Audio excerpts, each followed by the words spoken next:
सुदर्शन चक्रधारी मधुसूदन शांति दूत वासुदेव श्री कृष्ण पधार रहे हैं।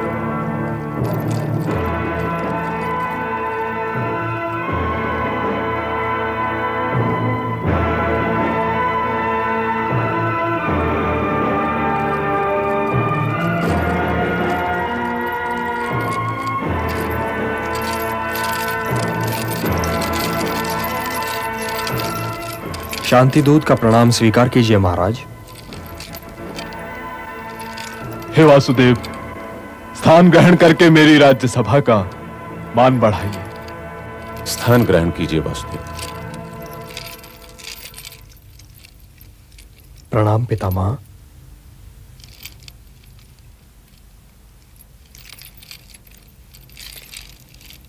विराजिए, विराजिए तातश्री।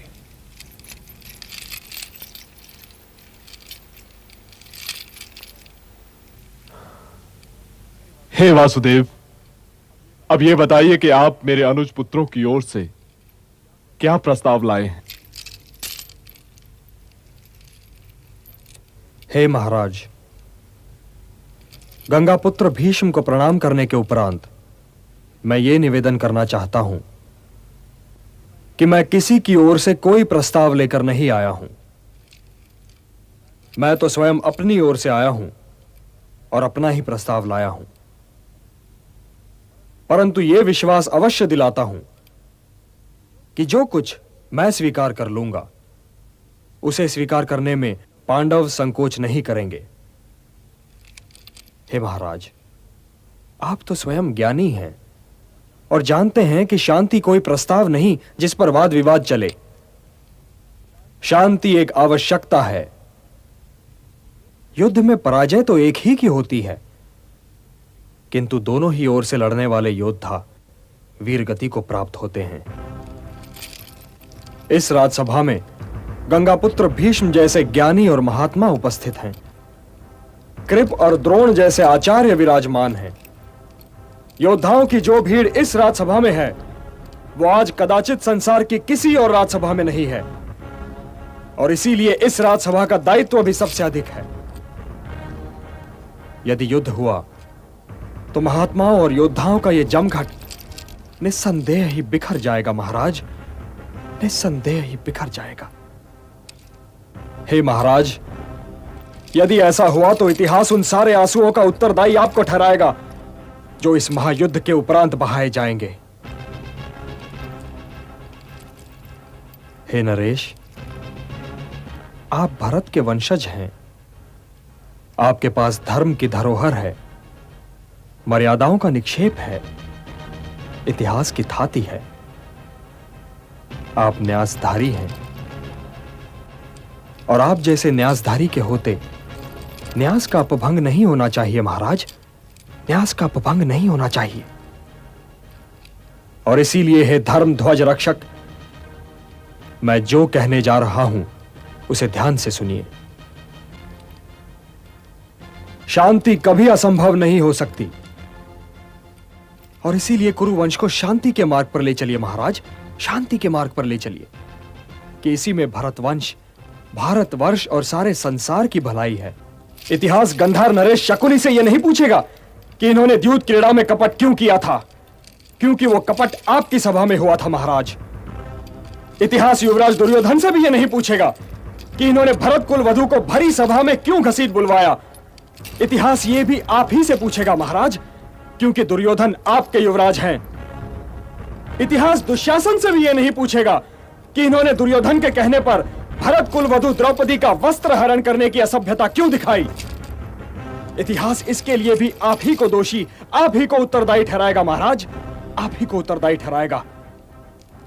इसलिए यह जान लीजिए कि शांति का कोई विकल्प नहीं है। युद्ध तो कदाचित कोई नहीं चाहता केशव।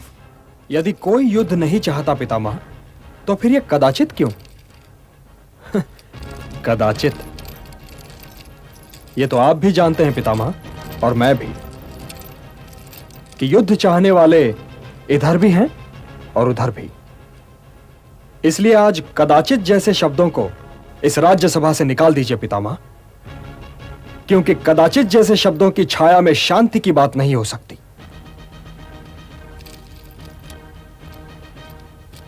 हे पितामह, समझाइए अपने नरेश को कि यदि कौरवों और पांडवों में मिलाप हो जाए तो यह सारा संसार उनका हो सकता है। उनकी राज्य सीमा के अतिरिक्त और कोई सीमा रह ही नहीं जाएगी। किंतु जो युद्ध हुआ महाराज, तो आपके पास कुछ नहीं रह जाएगा, न पुत्र और न ही अनुज पुत्र। क्या पता आपको किस किस के शव पर रोना पड़े महाराज, किस किस के शव पर रोना पड़े। क्या आपके पास आपके अनुज पुत्रों में से किसी का शव आए महाराज, तो क्या आप उसे शत्रु का शव मानकर किसी प्रकार का आनंद अनुभव कर पाएंगे? हे वृद्ध नरेश, इससे पहले कि आप प्राण त्यागें, कुल को एकत्र कीजिए नरेश, कुल को एकत्र कीजिए। पांडव आपके स्नेह की छाया में पले बढ़े हैं। आपके स्नेह और आशीर्वाद पर आज भी उनका उतना ही अधिकार होना चाहिए। इसलिए हे धर्मध्वज रक्षक, इंद्रप्रस्थ उन्हें लौटा दीजिए।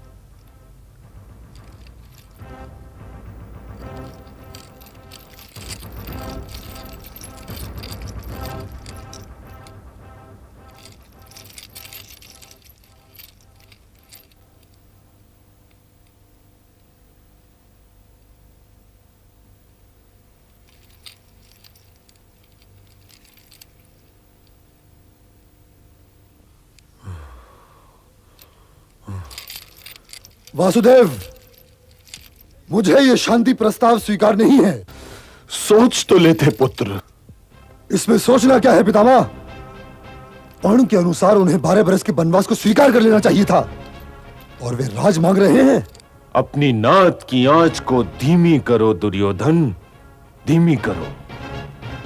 जैसे कुल्हाड़ी वृक्ष को काटकर गिरा देती है, वैसे ही व्यक्ति का कपट कुल्हाड़ी बनकर स्वयं उसे काट डालता है। और ये भी देखो वत्स, वासुदेव मित्र की भाषा बोल रहे हैं, और मित्र की भाषा ये कह रही थी कि मैं अपना आधा राज उन्हें दे दूं। यदि ये मित्रता है तो मुझे शत्रुता की परिभाषा समझाइए पितामह। शत्रु वो है युवराज जो किसी योद्धा को किसी अनुचित युद्ध के लिए भड़काए। जो कुछ भी वासुदेव ने कहा वही धर्म है। इंद्रप्रस्थ तो मैं कभी नहीं दूंगा कुलगुरु। हाँ, यदि वासुदेव के पास कोई और प्रस्ताव हो तो मैं उस पर विचार कर सकता हूं। आप लोग दुर्योधन के शुभचिंतक हैं, इन्हें समझाइए, क्योंकि भरत वंश के भविष्य को इस नासमझ योद्धा की महत्वाकांक्षा पर बलि नहीं चढ़ाया जा सकता। और यदि प्रस्ताव ही का प्रश्न है युवराज, तो मेरे पास एक और प्रस्ताव भी है। यदि दुर्योधन इंद्रप्रस्थ रखना चाहे महाराज, तो अवश्य रख लें। मैं पांडवों की ओर से 5 गांव मांग रहा हूं। अविस्थल, वरकास्थल, मकांदी, वारणावत और एक और कोई गांव। केवल 5 गांव। हे नरेश, यदि आप ये 5 गांव भी दे दें तो पांडव उन्हें पाकर संतुष्ट हो जाएंगे। 5 गांव? और वो भी उन पांडवों को? मैं उन पांडवों को सुई की नोक जितनी भूमि भी नहीं दूंगा।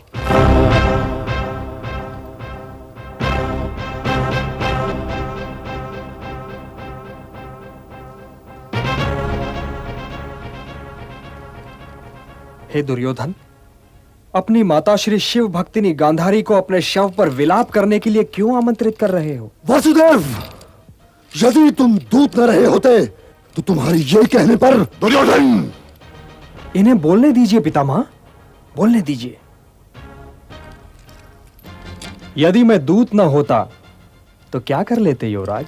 यूं मेरी माता श्री की बात करने पर मैं तुम्हारी जीभ खींच लेता और तुम्हें बंदी बनाकर कारागृह में डाल देता। राजदूत को बंदी बनाओगे युवराज? उस अतिथि को बंदी बनाओगे जिसके स्वागत के लिए कुरुश्रेष्ठ गंगापुत्र भीष्म और आचार्य श्रेष्ठ द्रोण और कृप गए थे? हे अहंकारी दुर्योधन, यदि हमें बंदी बना सकते हो तो अवश्य प्रयत्न करके देख लो।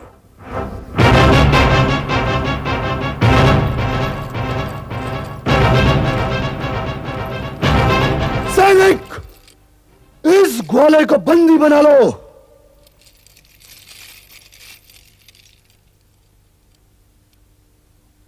अरे मूर्ख, क्या कर रहा है?